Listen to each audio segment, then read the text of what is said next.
I consider myself really fortunate because I get to rub shoulders with and work with really successful people. I have to think about the 4 traits that most of my super successful clients display. I would break it down as follows.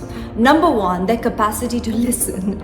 They actually listen. They turn off their devices. They're not engaged in any other activities when they're listening. And I watch them also listen to other people. They're genuinely, truly interested and they're listening in the humblest form possible, where they're not giving out their ideas or they're not like engaging in an argument. They're actually listening to somebody.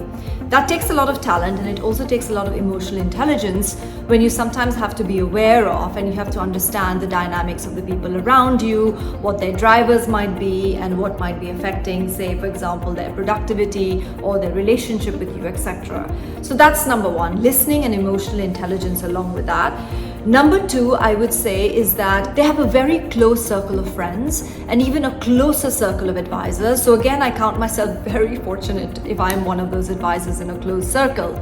They share and download a lot of information, all their ideas, and they're very genuinely truthful about all of their plans, and they are able to articulate this in a very clear way where they can bring the best from that small circle of advisors or friends, pooling in resources, pooling in thoughts and ideas and things like that. So I'd say number 2 is basically having a very small circle of friends and advisors. Number 3 would be grit. So no matter if I tell one of my very successful clients, hey, I think your idea is fraught with issues because A, B, C, D could be the risks. I mean, my job is to be the bearer of doom and gloom and to play devil's advocate in most cases. They will hold their guns and have the grit to carry through their idea, because ultimately that's the commercial idea that makes sense. That's the commercial idea they've built their business model on, and that's the financial plan that they have along with their idea, right? So they stick to that idea, they grow the idea with the help of the advice, etc.